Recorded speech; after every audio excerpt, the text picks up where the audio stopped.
On the screen you see a display of 16 digital channels on the Rigol MSO5000.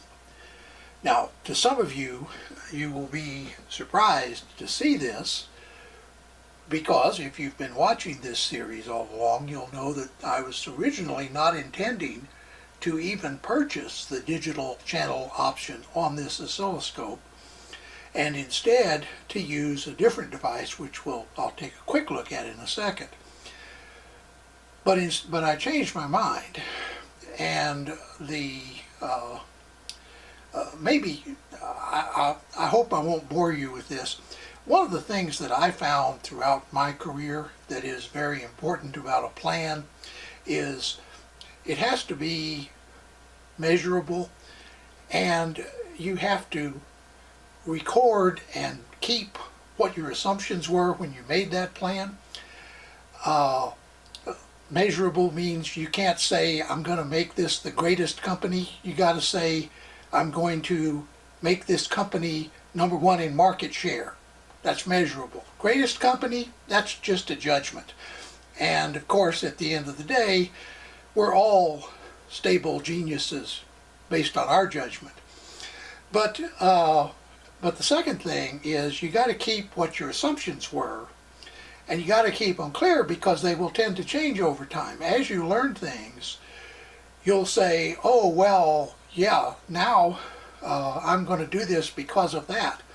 But if you go back and compare your decision to make a change in the plan to your original assumptions, you may discover that, okay, maybe I had the wrong assumptions, but at least learn from that. But if these original assumptions are still true, then what is it that's causing you to change your plan? So in that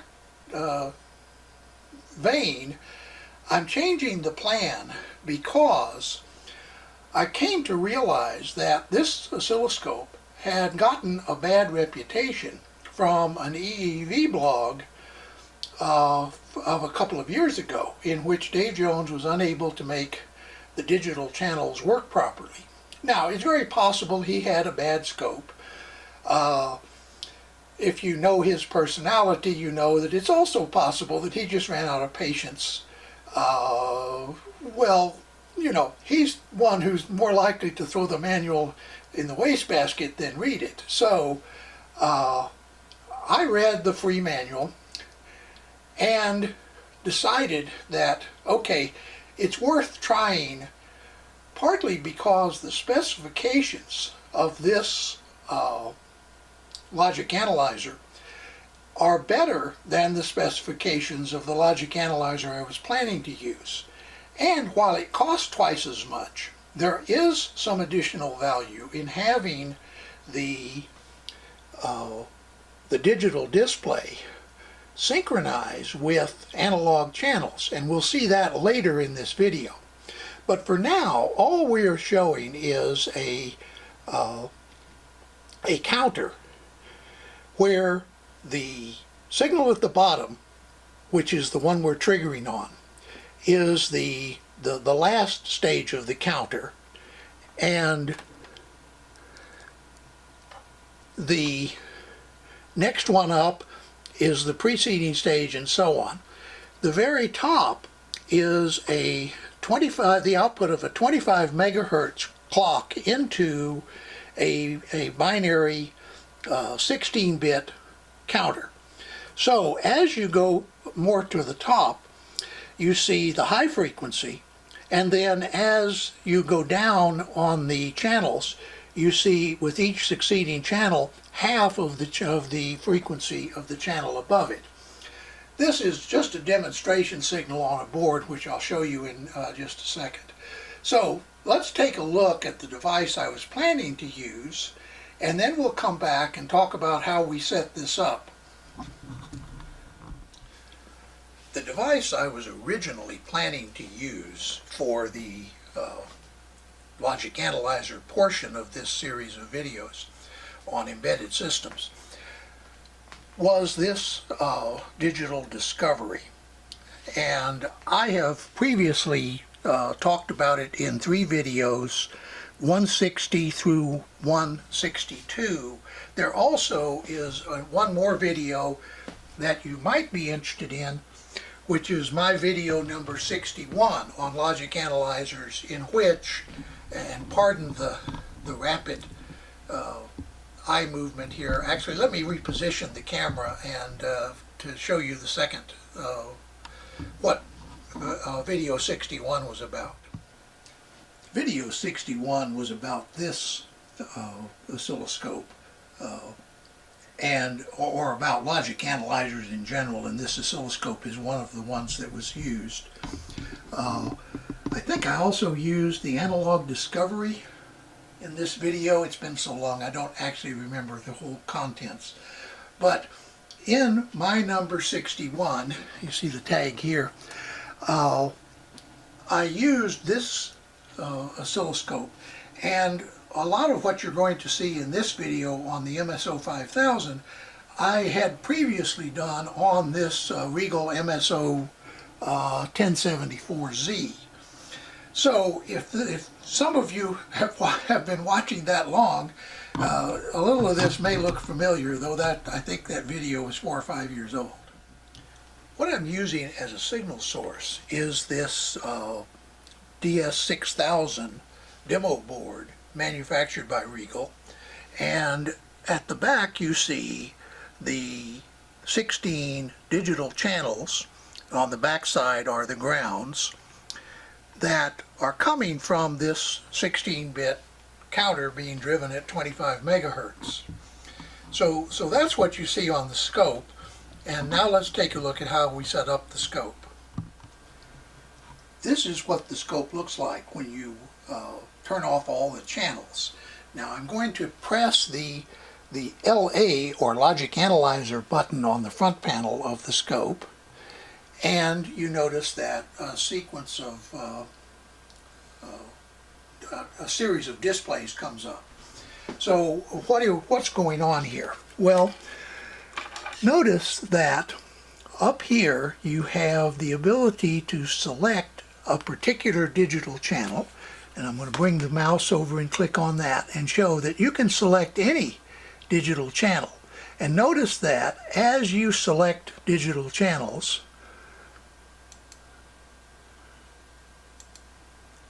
the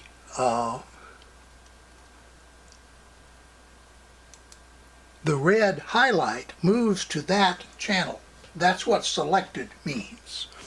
The next menu is the on-off menu, and notice that it's divided into D0 to D7, that is the digital inputs 0 through 7, and the digital inputs 8 through 15.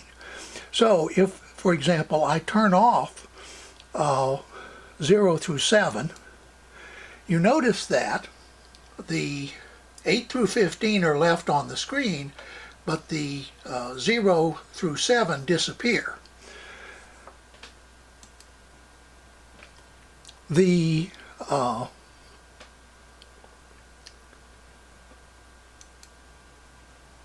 This is the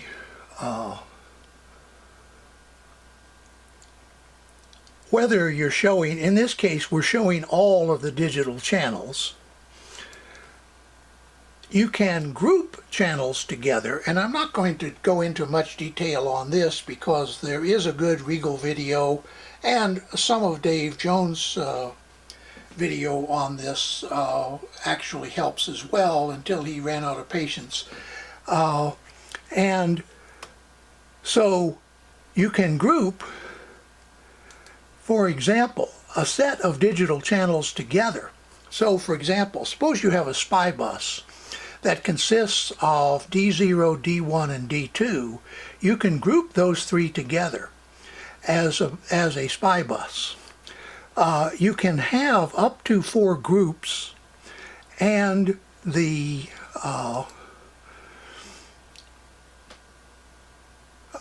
when you group them, then you can move them and adjust parameters with respect to that group rather than to each individual channel.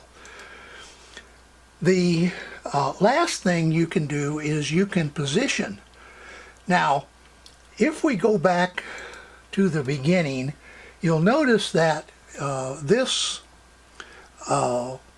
menu allows us to set the size, and we have it set to medium. You notice it won't let us set it to large because it knows that it doesn't have enough display space to display all 16 channels in large. But if we go to small, and then we go to on off and click on position, we can now move the position of a particular selected channel.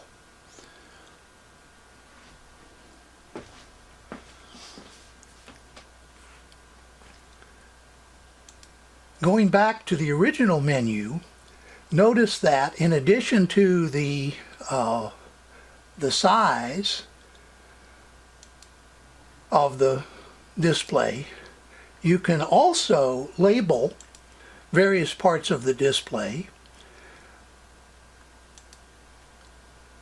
And then in the More menu, you have the ability to change colors and other such things. Like I say, I'm not going to go into the nitty-gritty detail because that's better explained, I think, in the Rigol video and by Dave Jones in his original attempt at the Logic Analyzer in the MSO5000. So I hope that gives you an idea of the way that I got the display that you see on the screen. Now let's take a look at another application of this Logic Analyzer. Now we have moved the D0 through D7 inputs over to the 8-bit input to a digital to analog converter that's on this board. So what we have are 8 bits of digital that are being converted, and the 8 bits of digital are coming from an FPGA and are to generate a sine wave. Now this is very similar to, or in fact it's essentially identical to the way that all digital synthesis generators work. They have a digital to analog converter, and by placing the right digital value on the input, you get a particular analog level out. If you change those inputs in the proper sequence, you can generate all kinds of different waves. In an earlier video, we looked at the arbitrary waveform generator in the Rigol MSO5000. That analog or arbitrary waveform generator is basically this same idea. It's a digital to analog converter. Now, if I remember right, the digital to analog converter in the MSO5000, the AWG, is a 12-bit, or I'm sorry, maybe a 13-bit or 14-bit. And we'll talk about why that's important here in a second. This is only an 8-bit DAC. Then I also have channel 1 of the oscilloscope connected to the unfiltered output of the DAC, or maybe better to say, it's connected to the output of the DAC. Then the output of the DAC goes through a filter and comes to this pin, which we'll look at in a little bit after we've looked at the performance of the digital to analog converter on the MSO5000. So here is the MSO5000 with both the Logic Analyzer and channel 1 enabled at the same time. Channel 1 is the output of the D to A converter, and above that are the 8 digital inputs to the same digital to analog converter. We're triggering on data pin 0, and you notice we have D0 through D7, and then beneath it the output, which looks like a sine wave, but it's a little bit of a ripply sine wave. So what's going on there? Well, one of the things that happens when you use digital synthesis is you get steps in the output, and the height of the step in the output is a function of how many bits of resolution your digital to analog converter has. So if we had say a 13-bit DAC, and I don't know what the one is in this Rigol, but for example, we recently looked at some generators like the Juntech and the one of the lower priced Siglents and things of that sort. Those are all 13-bit generators. In other words, almost twice as many bits. Here we have 8. Those DACs are 13-bit DACs. So the step size on those will be very small compared to this one. This has a pretty good step size, and as a result, the output has a kind of ripple appearance.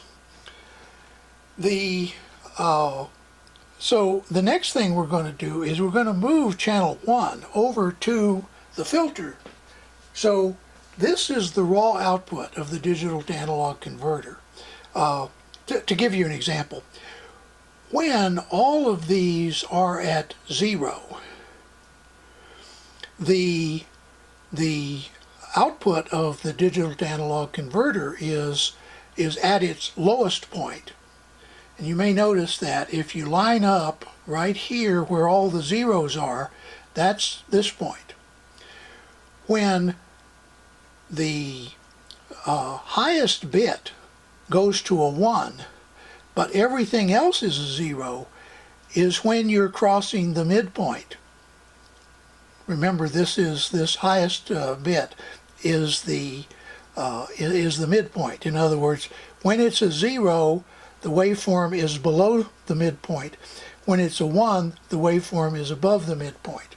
And then above that, of course, it counts up until it gets to its maximum and then back down again. So that's the unfiltered output. Now let's look at a filtered version. There you see the waveform looks a lot nicer. And this is simply a result of filtering. So what filtering does is it helps to fill in some of that ripple that you see and makes the waveform a lot smoother. When the oscilloscope does this on its display, it's called interpolation. And so I bring that up because interpolation is really like putting something through a filter. It smooths out the distance of the vector between the dots. So this is a digital to analog converter, 8 bits, generating a sine wave and being displayed on the Rigol MSO5000 with the Logic Analyzer cable. Now let me pan down just slightly so that we can take a look at that cable, and let me turn on some light. And there you see the cable that connects the MSO5000, and of course it comes down and eventually connects to the logic head here, and then a series of jumper wires, which by the way are also supplied, are coming over to connect to this. Now there also are some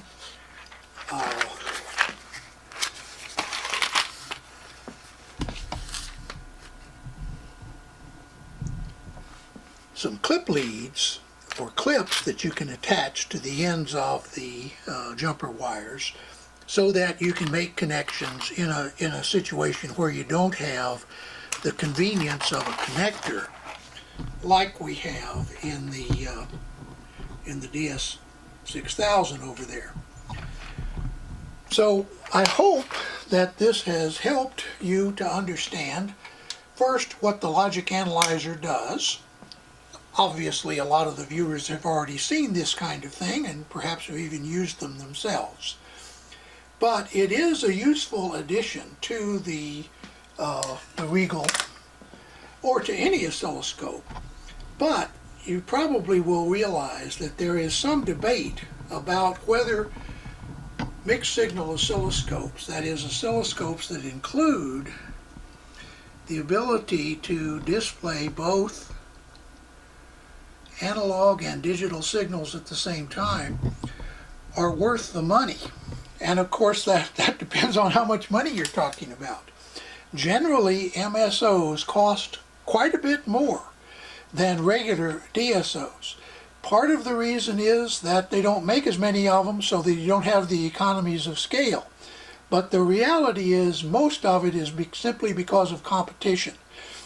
There are a lot of good low-end digital scopes out there at very low prices. So a medium scope, I would call this the MSO5000, I would put it in a medium category. It's not it's not a high-end scope. It's certainly not a super high-end scope like some of the things that Agilent and Tektronix are building today that cost in the tens and in some cases hundreds of thousands of dollars. But it is a good, in my opinion, medium scope. And the nice thing about the Rigol is you can buy it at a price which is competitive with the other DSOs in the medium range, and then add the Logic Analyzer later if you think you might need this kind of capability. The Logic Analyzer is $400, I think, is what I paid for it. If you buy it with the scope, I think you get it for $350. I have previously said I think that's high, but if you need correlation, in other words, suppose that you have a glitch on this sine wave and you're trying to figure out what's going wrong. Well, if you can line up that glitch with a particular digital pattern on the inputs, you can determine, is it because the digital input is wrong, or is it because something is getting into the output? The digital input is correct, but the output for some reason doesn't represent the digital input. And it's because of the ability to time correlate that MSOs become worth paying extra for. But one of the problems that caused me to go away from using the digital discovery, and I can now talk about it because I've previously disclosed all of this information, is that the trigger output of the MSO5000, in other words, if I were to trigger on a glitch, say, on this, and then I tried to use the digital discovery to display this, the delay in the trigger output is unfortunately a couple of, I think, I don't remember the exact figure, but it is substantial. It will cause there to be a substantial offset between what you're seeing on the analog channel and what the digital or any other logic analyzer, digital discovery or one of the Saligs or Salees, I guess, or any of the other logic analyzers that are out there.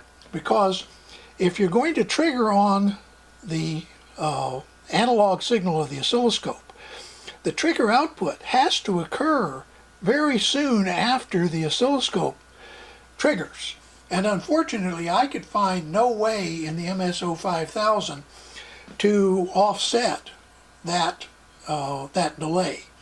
So perhaps if there's a viewer out there that's aware of that, what you could do is you could build some kind of delay circuitry into the digital or into the logic analyzer that delays all the logic signals by the amount of time that the trigger is delayed. But that seems pretty complicated and not a very satisfying solution. So for that set of reasons, I chose to go ahead and put up the $400 and get the Logic Analyzer. And all you get, by the way, with the Logic Analyzer is that cable that we looked at earlier, from here, plus those little jumper wires and the set of alligator clips or mini clips or whatever you want to call them. So, like I said before, I think it's a little high priced, but if you need it, you need it, and you might have to pay that. I will close by reminding everyone that hasn't heard this before, is probably bored by this. I don't have any connection to Rigol or any other manufacturer or supplier of anything. I'm retired.